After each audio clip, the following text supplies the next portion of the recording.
dónde podemos llegar, qué características debe tener la receta, que lo vamos a ver también a continuación. El marco general, el marco normativo general nos lo da la Ley General de Salud, que vemos acá, que es la Ley 26842. ¿Qué nos dice la Ley General de Salud? Realmente es un documento bastante extenso que incluso ustedes lo pueden consultar, en la web está disponible el documento completo. Nos dice en el capítulo 1, que es el capítulo sobre el ejercicio de profesiones médicas y otras profesiones afines al campo de salud. Nos da un dato general que todos conocemos, ¿no? Pero que se reafirma en este artículo. Nos dice, para desempeñar actividades profesionales propias de la medicina, odontología, farmacia o cualquier otra actividad relacionada al campo de la salud, obviamente es un requisito indispensable contar con la colegiatura y estar con el proceso vigente, ¿no? Con la colegiatura y el certificado de habilidad que otorga cada institución. Asimismo, esto se estipula en el artículo 24, nos dice la expedición de recetas, certificados e informes relacionados con la atención de pacientes, por ejemplo, certificados médicos, constancias de atención o un certificado de descanso médico, ¿no? Ejecución de intervenciones quirúrgicas, entre otros, son actos del ejercicio profesional de la medicina y está sujeto a la vigilancia por los colegios profesionales correspondientes. Y esto es algo que se implementó ya hace algunos años y que seguramente ustedes lo conocen, ¿no? Hace algunos años que disponemos ya de un certificado médico. Hemos tenido la oportunidad en algunos casos de ver que por desconocimiento, ustedes son muy jóvenes, todos son jóvenes, pero quizás algunos recuerden que hace de repente 5 o 6 años atrás no existía el certificado odontológico. Entonces a veces el colega por error, ¿qué hacía? Cogía un certificado médico, lo llenaba y ponía el sello acá del odontólogo. Eso no lo podemos hacer, eso no es legal, porque el certificado médico está diseñado para ser llenado por el médico, obviamente. Entonces nosotros debemos usar o el certificado odontológico que ya viene impreso, o si no es nuestra receta. Detallamos el procedimiento que hemos realizado, el número de historia del paciente, datos propios del paciente, siguiendo más o menos esta estructura. Esta primera cara está correcta en el certificado, ¿no? Dice primero la institución que avala el certificado, Colegio Odontológico del Perú, Consejo Nacional, y indica nuestros datos personales. El que suscribe, cirujano dentista, con Colegio Odontológico número tal, en fecha tal, certifica que el paciente Juan Pérez, con historia clínica tal, con edad tal, ¿no? Los datos mínimos, nombre, número de historia clínica y edad. Fue atendido realizándose determinado procedimiento, por lo que se indica prescripción de analgésicos, antibióticos, lo que corresponda, y se recomienda descanso absoluto por un día o 2 días. Acá entra mucho, doctores, algo propio del criterio que siempre debemos tener nosotros. Hemos tenido la ocasión de ver casos extremos, como sucedió una vez en el Colegio Odontológico Regional en Huánuco, de un descanso médico de 20 días por un cuadro de una puntitis irreversible. O sea, así de extraño puede ser la mentalidad de algunos colegas, ¿no? ¿Y qué fue lo peor de este caso? Que era en el entorno de un proceso judicial. Era alguien que tenía que declarar por un proceso judicial. Y como no quisiera declarar, fue al odontólogo que era su amigo y le dijo un certificado. Bueno, y se le pasó un poquito la mano. Le puso pulpitis y le puso 20 días de descanso médico. Entonces, no hay algo acá estipulado, que es una pregunta recurrente. Doctor, ¿y si a mi paciente le he colocado 2 implantes, o le he hecho elevación del piso del seno maxilar, o le he extraído una tercera molar retenida, hasta cuánto tiempo le puedo dar? No hay un tiempo determinado, pero tiene que ser algo razonable. Lo máximo que hemos llegado a ver en algunos casos de extracción bilateral de cirugía de tercer molar es 2 o máximo hasta 3 días. Pero más allá de eso, no es muy razonable, ¿no? Imagínense, no van a colocar un implante y van a poner descanso por 7 días o 10 días. Tiene que ser relacionado a la magnitud del procedimiento. Como les decía, si no tuviéramos el certificado, en la receta ponemos, ¿no? Obviamente, vamos a ver luego, si no tenemos el certificado, legalmente cada uno de nosotros debe tener una receta personal. Y nuestra receta personal ya está impresa en el encabezado mi nombre, mi número de colegio, mi dirección, vamos a ver luego esa estructura. Y llenar la secuencia que les decimos, ¿no? Paciente tal, con historia clínica tal, de edad tal, se realizó determinado procedimiento y se indicó tratamiento analgésico, antibiótico, se recomienda descanso por 1, 2 o 3 días. ¿Sí? Firma y nuestro sello. Lo que va en la parte posterior, sí, se ha comentado muchas veces con la parte encargada de este aspecto que es el colegio odontológico. Esto está absolutamente fuera de lugar. Esto no debería ir en un certificado odontológico. O en un certificado médico ustedes ven así que le indica a ver si le duele la faringe o está mal el corazón, o le duele el hígado. Esto está fuera de lugar, ¿no? Un certificado médico no es un resumen de la historia clínica. Es suficiente con que en la primera cara nosotros coloquemos qué procedimientos ha realizado, pero no necesitamos hacer un odontograma, no poner cuántas caries, si la higiene es buena, regular o mala. Esto está fuera de lugar, ¿no? Un poco más le falta un cuadrito para ir a presupuesto. En ese caso obviamos esa parte al momento de realizar el... A eso vamos. No significa que si yo lo lleno no tiene validez, pero lo contrario sí, lo que está preguntando. Que si yo no lo lleno, el certificado sí tiene validez. ¿Sí? Lo que sucede muchas veces es algo que pasa también, ustedes han visto, se han hecho incluso en la televisión muchos reportajes sobre el tema, ¿no? Lo que pasa es que está muy mal manejado el tema de los certificados médicos y también los certificados odontológicos. Lo hicieron esto porque muchas veces cuando se hace un certificado, sabemos de algunos casos que en algunas instituciones, por ejemplo, le dicen, no, me han extraído mi tercer molar, ¿no? A ver, me han extraído un poco más y lo quiere examinar al paciente para ver si realmente le han hecho una extracción. O te han colocado un implante, a ver, ¿y qué? ¿Cuál implante? ¿A dónde te han hecho una cirugía? Entonces, como que en respuesta a eso se quiso de alguna manera indicar de forma resumida, ¿no? Un pequeño donde, pero realmente esto no es necesario. Podemos llenar la primera parte y debe tener el mismo valor legal. En la primera cara, a veces tenía un paciente que su prótesis se había fracturado y su prótesis no podía ir al trabajo, porque era médico. Y lo que demoró el laboratorio acá en Lima es 3-4 días. Pero tienen que cambiar de laboratorio. A veces demoran por sus tiempos. Pero bueno, sí, ¿cómo se maneja? Y él me dijo, oye, no he ido, pero hazme un certificado. No, y él tuvo la razón, porque es prótesis. Claro, ya depende, ¿no? Puede ser de repente el cajero de un banco que todo el día habla con personas, que está mostrándose frente a alguien y no lo va a ver muy bien. O alguien que tenga que ver con la atención de pacientes, como un médico, no usted. Yo creo que en ese caso podría colocar el detalle de, ¿no?, el tratamiento que se ha realizado, que sea de repente la prótesis que estaba utilizando el paciente, ¿no?, se ha fracturado, no la puede utilizar, se requiere confeccionar una nueva prótesis y eso va a demorar 2 o 3 días. No suena muy... pero alguien que no conozca no le va a sonar muy lógico. Sí, pero para reemplazar un diente te vas a demorar 3 o 4 días. Pero obviamente si en algún momento, como el otro caso que le decía de Huánuco, que obviamente llevó auditoría y todo eso, porque está involucrado más un tema legal, ¿no? En este caso, si tuviera en algún momento que la institución del doctor objetarle ese certificado, obviamente eso llega al comité de ética del colegio y va a entender que sí. Es un caso excepcional, pero sí se podría ver. Sí se podría ver. Sí tiene sentido en ese caso particular.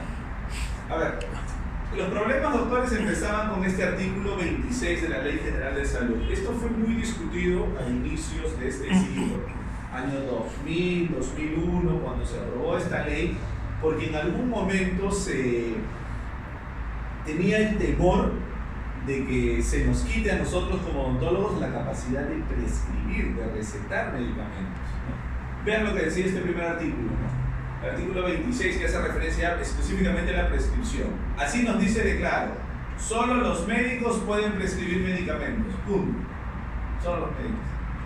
Bien, en la siguiente frase, los cirujanos dentistas y las obstetrices solo pueden prescribir medicamentos dentro del área de su profesión. A ver, entonces nos ponemos a hacer una comparación. Ustedes saben que el médico tiene un trauma siempre, ¿no? El médico tiene un trauma de creer que es muy superior al resto de personal de salud. En muchos casos, ¿no? Tengo amigos médicos muy buenos, pero muchas veces sucede eso y eso tratan de reflejarlo en la ley.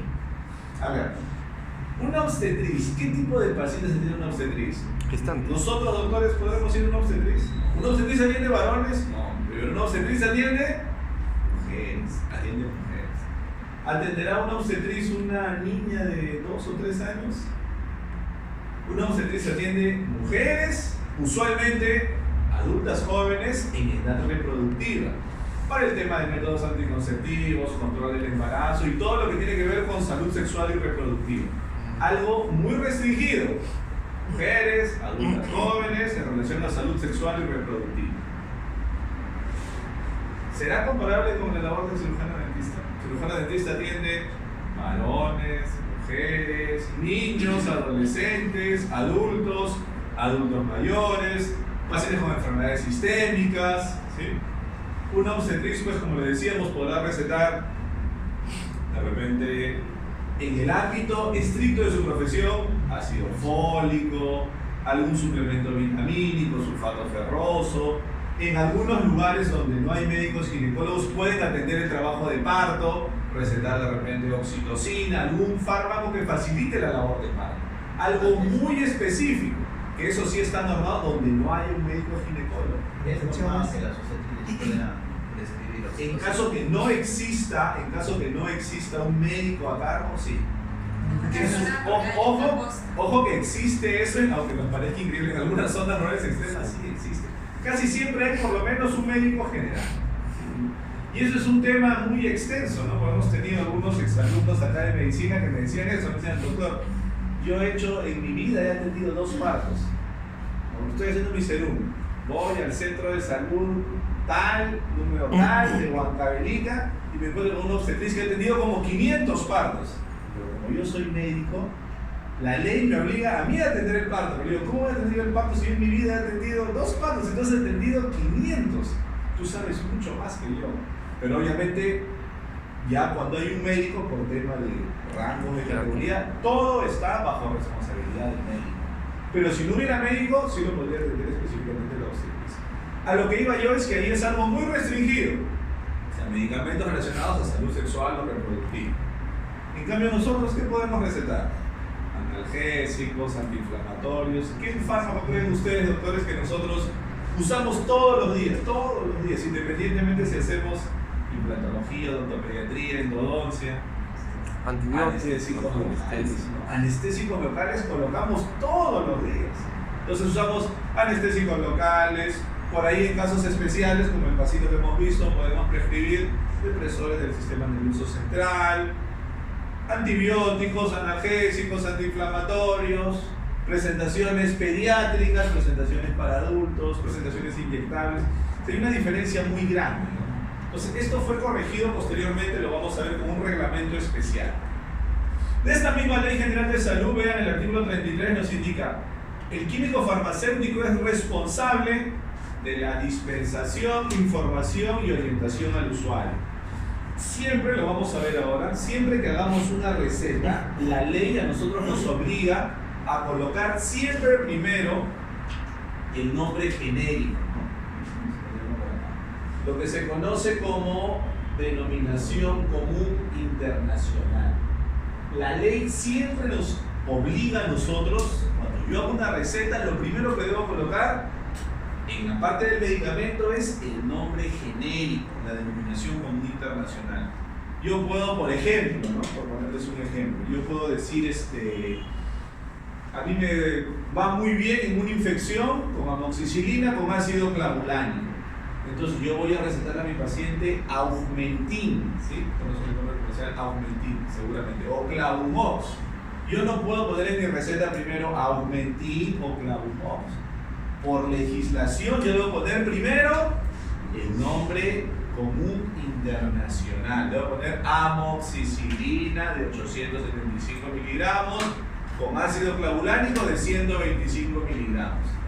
Y debajo de eso, vamos a ver luego la estructura de la receta, yo le puedo recomendar un nombre comercial. ¿Por qué?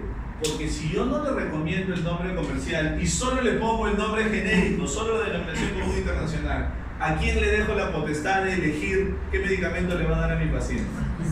Se le dejo al químico farmacéutico. ¿Y en cuántas farmacias creen ustedes, doctores comunes, hay presente un químico farmacéutico? ¿Estará siempre presente un químico farmacéutico?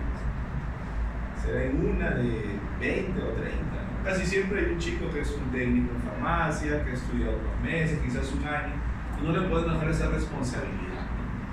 Pues tener en cuenta eso. Lo que hace el químico farmacéutico es una información adicional al paciente para indicarle por ahí algunas características propias o darle alguna alternativa si es que no dispone del producto que nosotros hemos prescrito.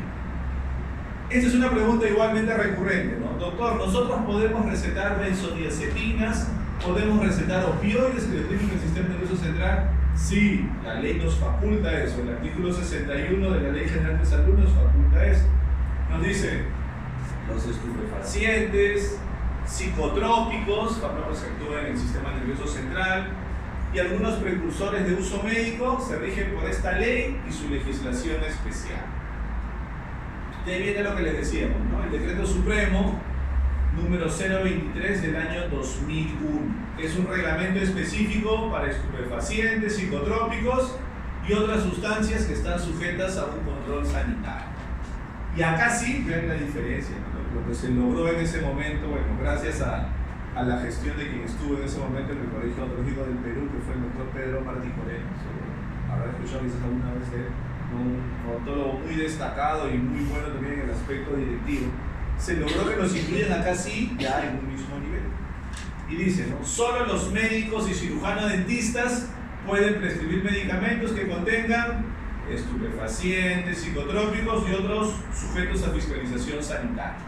La prescripción debe efectuarse en el tipo de receta que establece el reglamento. Hay algún grupo pequeño de fármacos que sí necesita un recetario especial y otros fármacos que requieren nuestro recetario común. Bueno, el recetario común también debe cumplir cierta normativa y cierta estructura. Vamos a ver eso. Primero veamos los del recetario especial. Algunos medicamentos que contienen sustancias, vamos a ver ahora cuáles son, de las listas 2A, 3A, 3B y 3C, requieren utilizar recetarios especiales, que son numerados e impresos, vienen en papel autocopiante y los distribuye el MINSA. ¿Nosotros podemos solicitar esos recetarios? Sí, la ley nos faculta solicitar esos recetarios. Se hace un pago que es mínimo. Yo he solicitado mis últimos recetarios especiales el año pasado, paga como 10 soles, algo simbólico en el Banco de la Nación, hay un código de pago, presentamos eso, copia de nuestro carnet de colegio profesional, copia de título profesional y se hace un trámite que dura menos de una semana. ¿Qué información se consigna en esos recetarios que ya vienen impresos en papel autocopiante? Datos del prescriptor, ¿no? ¿Quién extiende la receta? Nombre, número de colegio, datos de contacto, datos del paciente con detalle. Como van a ser medicamentos restringidos, aquí se incluye incluso el número de la dirección y el número de DNI del paciente.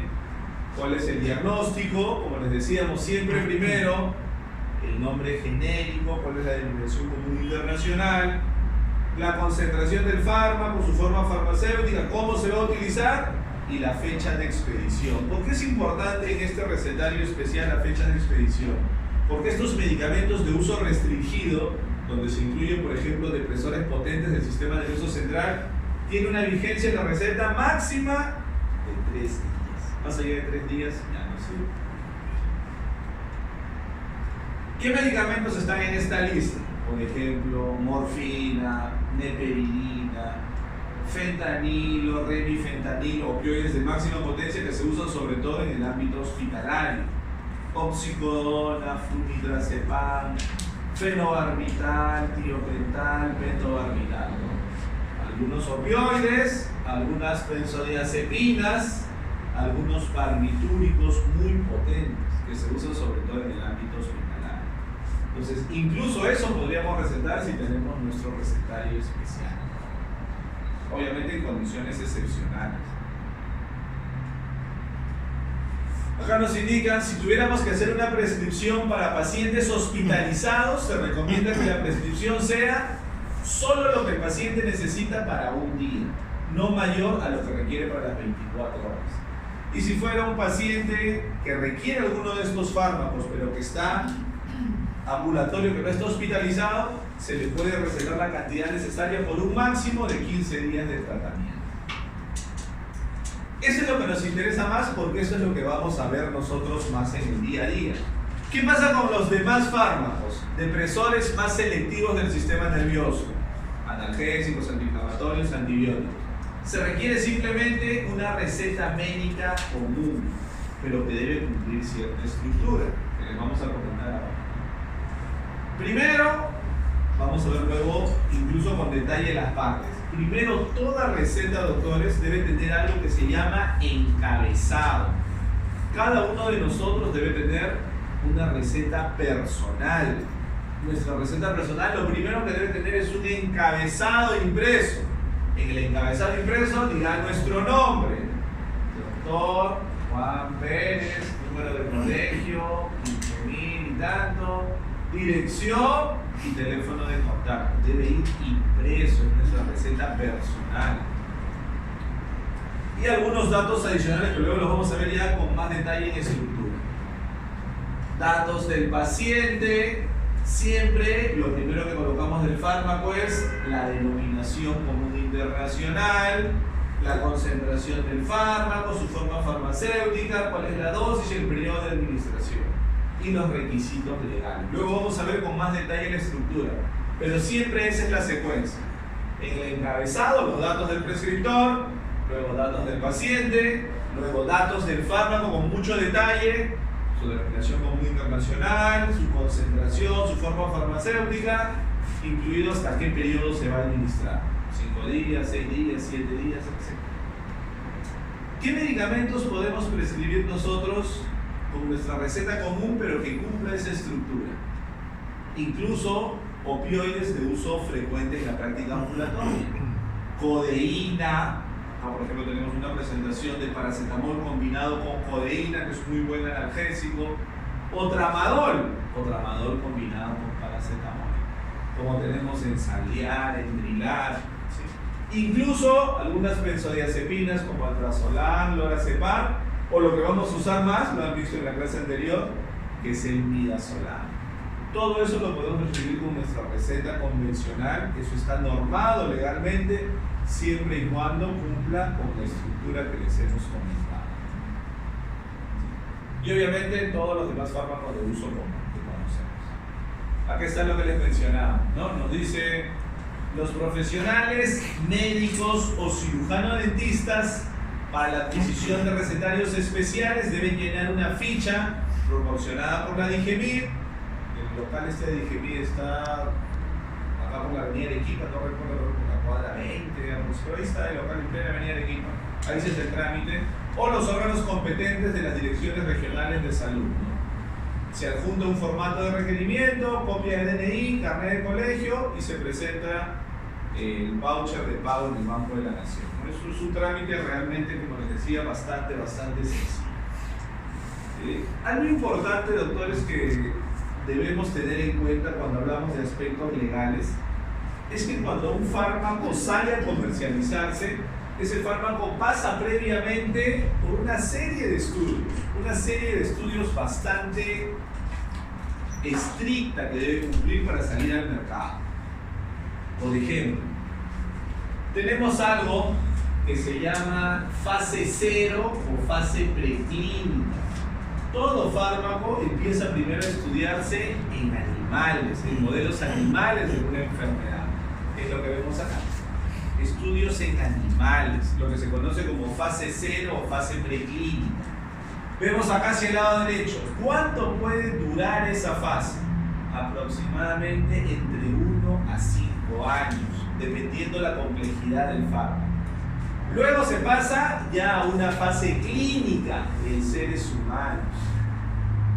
Si decíamos, la fase 0 es en animales, en seres humanos hay hasta 3 fases de estudio. Se requiere un estudio mucho más detallado. Una fase 1 donde normalmente participan voluntarios sanos y un pequeño grupo de pacientes especiales con alguna patología hepática o renal.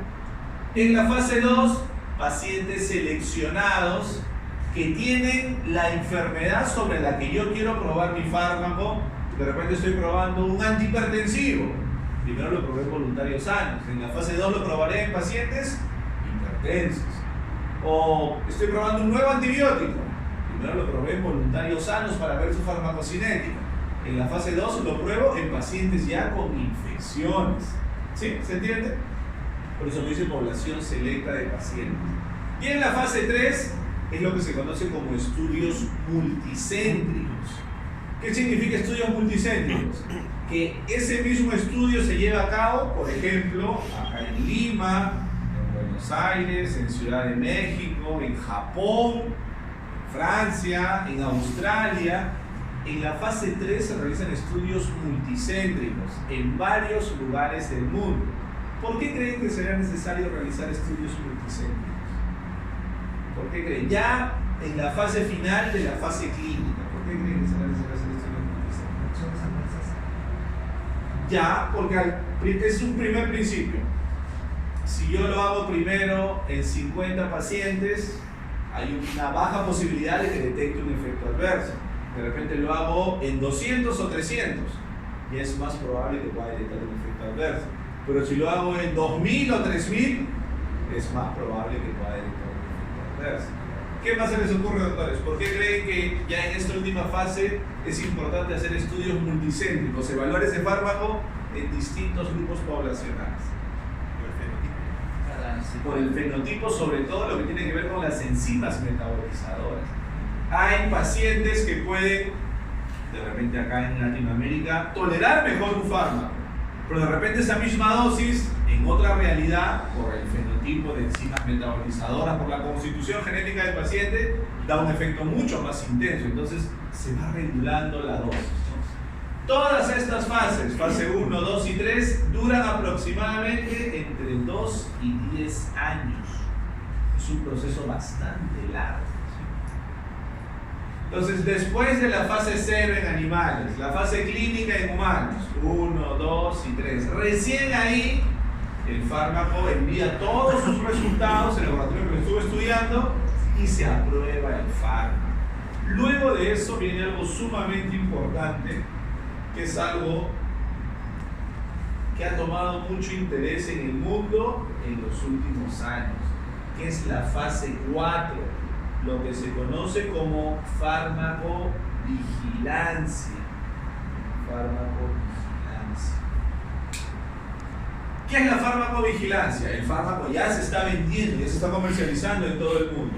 La farmacovigilancia es una, como vale la redundancia, una vigilancia post-comercialización. Una vez que el fármaco ya se está vendiendo en todo el mundo, pueden aparecer algunos efectos adversos que no fueron detectados en las fases previas de estudio. Hay, por ejemplo, muchos fármacos que han salido al mercado y debido a sus efectos adversos han tenido que ser retirados del mercado. Incluso algunos analgésicos y muchos fármacos para el uso médico. Entonces, en la fase 4 se hace eso. Se evalúa, se hace una secuencia de los fármacos que ya han sido aprobados y se busca identificar algún efecto adverso raro que no ha sido reportado previamente o un efecto adverso potencialmente letal. Se reporta a la entidad reguladora y eso podría ser motivo de que el fármaco se retire. ¿Sí? ¿Quién es el farmacovigilancia? Es una obligación de todos nosotros. Todos los que prescribimos fármacos debemos hacer farmacovigilancia. Obviamente la farmacovigilancia, como les decíamos, va a eso. ¿Qué se reporta en la farmacovigilancia? Una RAM, ¿no? Recordemos un poquito, RAM es las siglas de reacción adversa medicamentosa. Entonces se reporta una RAM rara que no haya sido reportada previamente. Por ejemplo, no se me va a ocurrir a mí de repente prescribirle a mi paciente por un dolor odontogénico, prescribirle naproxeno y le doy naproxeno por 5 días. El paciente el segundo día me llama: doctor, está que me arde el estómago, ¿no? Siento un poco de reflujo. no voy a reportar eso, porque naproxeno es uno de los fármacos más gastrolesivos, eso está claramente identificado. Se reportan las RAMs raras que no han sido previamente reportadas. O RAMs potencialmente letales. Un paciente que le di un determinado fármaco y me hizo edema de glotis, me hizo broncoespasmo, tuvo que ir al hospital a que le coloquen adrenalina por vía intravenosa. RAMs raras o potencialmente letales son las que tenemos la obligación de reportar nosotros frente a la difícil. Y acá tenemos más o menos un resumen de la fase clínica, lo que les comentábamos. En la fase 1 son grupos pequeños de pacientes, entre 20 a 100 participantes. Normalmente, recuerden, voluntarios sanos. Dura pocos meses, se evalúa el efecto biológico y el perfil de seguridad del fármaco. Luego se pasa a la fase 2. En la fase 2 ya participan cientos de pacientes. Pueden ser 200, 300, 500 pacientes. Puede durar de meses, incluso hasta 2 años. Y se evalúa la eficacia terapéutica y rangos de dosificación. Porque recuerden que acá en la fase 2 ya participan pacientes selectos. Estoy probando un analgésico, participarán pacientes con dolor. Estoy probando un antibiótico, pacientes con un determinado proceso infeccioso. Estoy probando un hipoglicemia antioral, participarán pacientes diabéticos. Entonces se va ajustando el rango de dosificación. Es algo que vamos a ir viendo, doctores, conforme vayamos desarrollando más fármacos. Nunca existe una sola dosis puntual. Todos los fármacos tienen un rango. Hay una dosis mínima y una dosis máxima. Yo puedo escoger dentro de ese rango cualquier dosis según la necesidad individual de mi paciente. En la fase 3, que son los estudios multicéntricos que les hacíamos referencia, puede participar hasta miles de pacientes. Como les decíamos, porque ya se realiza en diversas latitudes. ¿Sí? Puede durar hasta 5 años. Se evalúa seguridad, eficacia y ya la posología específica, ¿no? La posología es la rama de la farmacología que se encarga de estudiar todo lo que tiene que ver con la dosificación del fármaco. Cuáles son los rangos de dosis, en qué intervalos se va a administrar ese fármaco, etc. Todo en conjunto, como les decíamos, puede llegar a durar 7, 8, 9 o hasta 10 años incluso. Este es un dato muy interesante, ¿no? En el caso particular mío, bueno, yo siempre declaro ese conflicto de intereses porque tenemos la oportunidad de trabajar y dar capacitación a muchos laboratorios y también hacer conferencias para doctores o odontólogos, médicos, químicos, farmacéuticos. Entonces yo siempre declaro eso. La industria farmacéutica, doctores, no es un monstruo, ¿no? Como nos quieren hacer creer a veces, ¿no? La industria farmacéutica nos quiere quitar nuestro dinero, ¿no? ¿Por qué un genérico cuesta 50 céntimos? ¿Y por qué ese mismo medicamento en marca cuesta 5 soles o 10 soles? Hay diferencias importantes que seguro han visto cuando han hablado de farmacocinética, ¿no? Hay diferencias importantes en la forma farmacéutica, en el excipiente, el preservante, la cubierta entérica, que hace que el medicamento de marca sea más costoso porque tiene mejor calidad. Eso es claro. Lamentablemente aquí en nuestro país la prescripción está muy dirigida a tratar de llegar a un mayor público y a veces, quizás han visto ustedes en algunos centros de salud, en algunos hospitales, hay unos carteles muy grandes que dicen, ¿no? El genérico es igual que el de marca, ¿no? El receta de medicamentos genéricos. Lamentablemente aquí en Perú hay genéricos buenos, genéricos regulares y genéricos pésimos que no tienen ningún estudio de bioequivalencia. ¿Ustedes creen que esos genéricos de baja calidad podrían ingresar al mercado norteamericano, acá cerca de nosotros, en Colombia, que hay una regulación más estricta, en México? Lamentablemente acá no, acá ingresa cualquier genérico. Hay genéricos buenos, ojo, de buena calidad, que se acercan al medicamento de marca, pero hay genéricos muy pobres. Entonces, acá yo les indico por qué un medicamento de marca es tan costoso. Aparte de que tiene un excipiente, un preservante, una cubierta entérica mejor que el genérico. Vean ustedes todo lo que invierte un laboratorio, ¿no? El porcentaje de progresión de los estudios. ¿Cuántos de 100 estudios que se iniciaron? ¿Cuántos entraron a fase 0 en estudios animales y superaron esa fase 0? 81%. O sea, de 100 estudios que se hicieron en animales, 81 estudios superaron esa fase 0. Pasaron a la fase clínica. Ya cuando están en la fase clínica, se empieza estudiando primero en voluntarios sanos. ¿Se acuerdan? Fase 1, voluntarios sanos. ¿Cuántos de esos 100 que iniciaron, ya 81 pasaron a la fase clínica, cuántos superan la fase 1? 26%. ¿Cuántos pasan a fase 2 y superan fase 2? 6%. ¿Cuántos pasan a fase 3 y superan la fase 3? Aproximadamente 1%. ¿Sí? Imagínense ustedes, de 100 estudios de fármacos que se empezaron a realizar, ¿cuántos superan fase 0, fase 1, fase 2, fase 3 y pueden salir al mercado? ¿Cuántos más o menos? Un fármaco. ¿Se entiende, doctora, la secuencia? Sí, se entiende.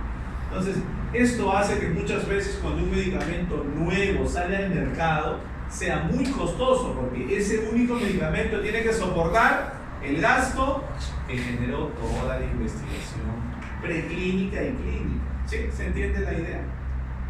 Entonces, la industria farmacéutica es una industria como cualquier empresa, como es una universidad, como cualquier empresa. ¿Cuál es el fin de una empresa? Ganar dinero. Pero todo tiene lucro. Cualquier empresa es fin de lucro, pero todo tiene un fundamento. Por eso es, doctores, que cuando un fármaco se aprueba, solamente el laboratorio que lo investigó lo puede comercializar por un periodo que puede variar entre 6 a 10 años.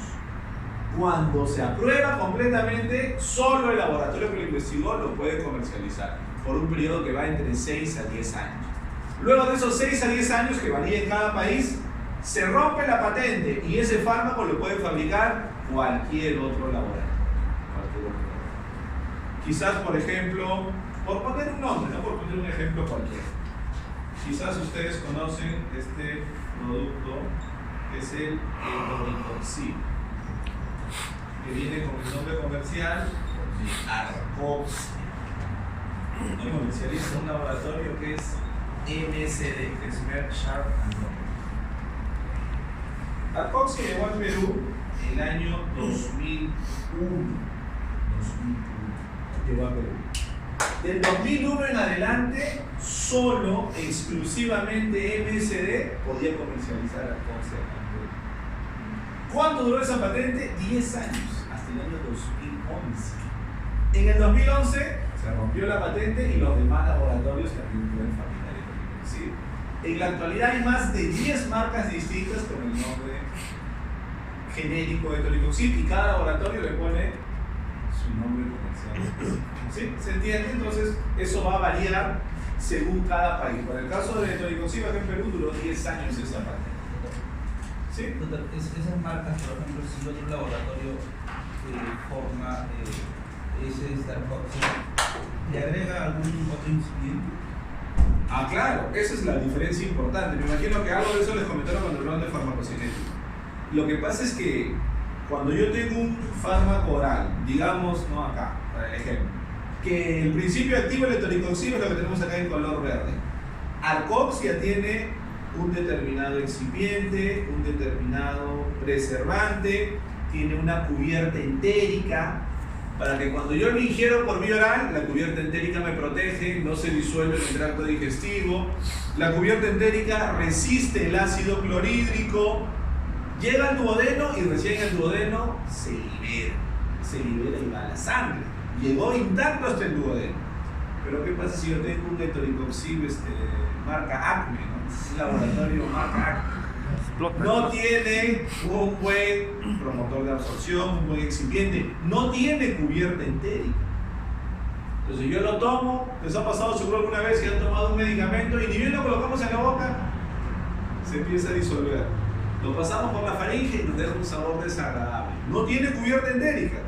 Llega al estómago, ¿qué pasa si no tiene cubierta entérica? El ácido clorhídrico lo empieza a disolver. Se disuelve, irrita la mucosa gástrica. Entonces, esa es la principal diferencia entre el medicamento original y algunos genéricos de baja calidad.